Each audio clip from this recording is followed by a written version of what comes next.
Hello and welcome to another issue of Extreme Health TV. I'm your host Jenny B, and today I am making a video upon request about how to eat healthy when you're traveling.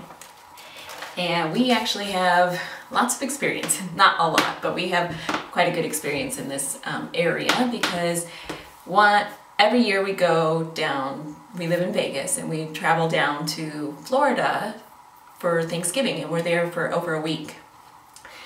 And I can remember the first year that I went raw, actually even more interesting was when I was 80-10-10. The first time I'd been 80-10-10, I think I had started October, around the beginning of October or somewhere around there, and I had been 80-10-10 for about a month, and we were planning on leaving for our trip to Florida for over a week.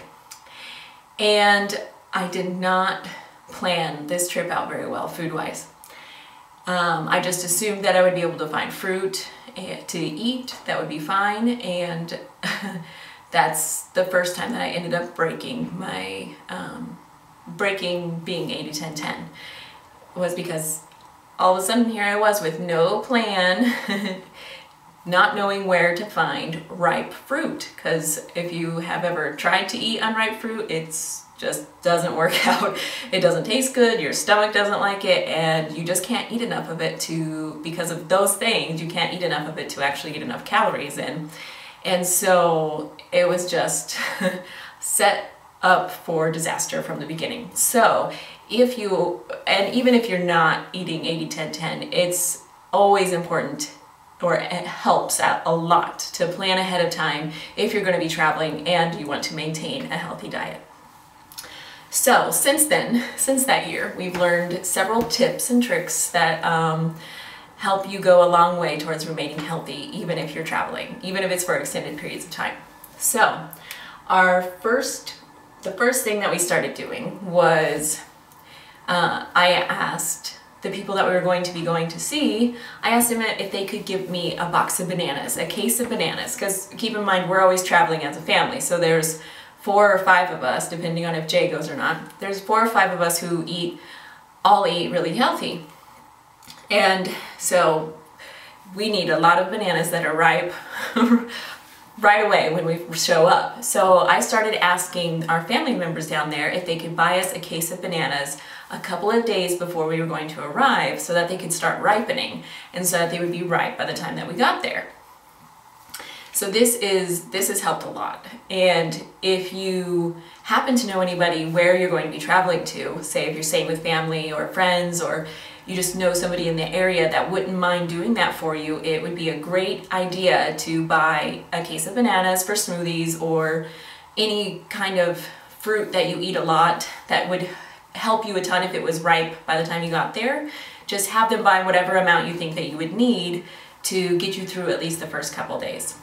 And it'll help you tremendously. And even if you don't know somebody there, I've even thought about this myself, you might consider calling to a local health food store and seeing if they would hold one for you. I don't know how that would work, but you could always just check it out and see. And then that leads me to the second tip, is to scope out ahead of time where to find the healthy items that you eat regularly. So where's the nearest health food store? If it's not Whole Foods or, Wild Oats or Trader Joe's, they usually places, if you're going to a big enough city, they'll have smaller health food stores that will also have more healthy food available. So when we go down to Florida, we now know we have one store that's probably 7 or 8 minutes away from where we stay, and it carries just about everything that we normally eat. And that's a lifesaver now, because we know exactly where we can go shopping and we do it right when we get there, no matter, usually it's late at night, excuse me. And we still go shopping right when we get there, so we know that we have all the food that we need, so we're not tempted to go out to eat at the restaurants that are nearby, because touristy restaurants, you can always find something, but it's definitely not the best place to be choosing your food options. So scoping out ahead of time where your health food store is going to be is a big plus. And then the next thing that we do is we actually pack a bunch of food with us. Now we have an advantage because we travel with 2 children who are very small. So last year they were 3 and 1. And so that allows us to pack whatever food we want and say that it's for the children. So because if you're traveling with smaller children, you have much more leniency as to what you can bring aboard. You just have to get searched pretty much every time. And so that allows us to pack a whole bunch of food and bring it on the plane with us. So we pack things that are easy, that will travel well. So things like dates, which are high in calories and doesn't care if they get smushed.